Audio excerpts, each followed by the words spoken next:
Un portrait à suivre, celui d'un homme hors du commun qui fait vibrer l'arène du Puy du Fou et que les réalisateurs s'arrachent. Thierry Leportier est dresseur de fauves. Sans lui, des films comme Gladiateur ou plus récemment L'Odyssée de Pi n'auraient jamais pu se faire. Émilie Plantard et Myriam Bounafa. Au centre de l'arène, ils assurent le spectacle.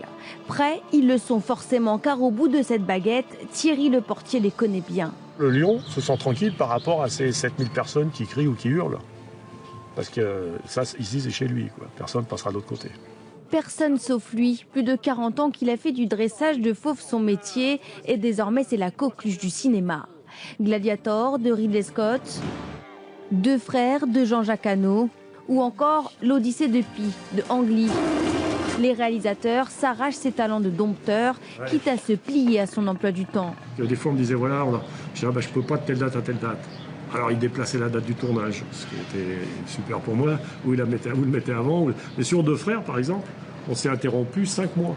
Interrompu pour cause de Puy du Fou. 6 mois, d'avril à septembre, dans un espace exceptionnellement grand.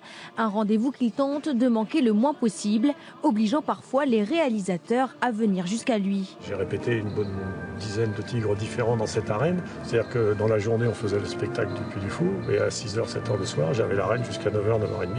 Du travail, de la patience et parfois quand un lion ou un tigre réussit un exercice difficile. Il y a une espèce de reconnaissance, on a envie de lui sauter au cou, de dire « Ah merci, c'est bien », etc. Mais lui, il s'en fout, évidemment. Et puis, on ne peut pas lui faire, sauf à certains avec qui on a des bons contacts. Un contact qui transforme des animaux en acteurs, des acteurs instinctifs qui, à la vue d'une caméra, donnent la réplique.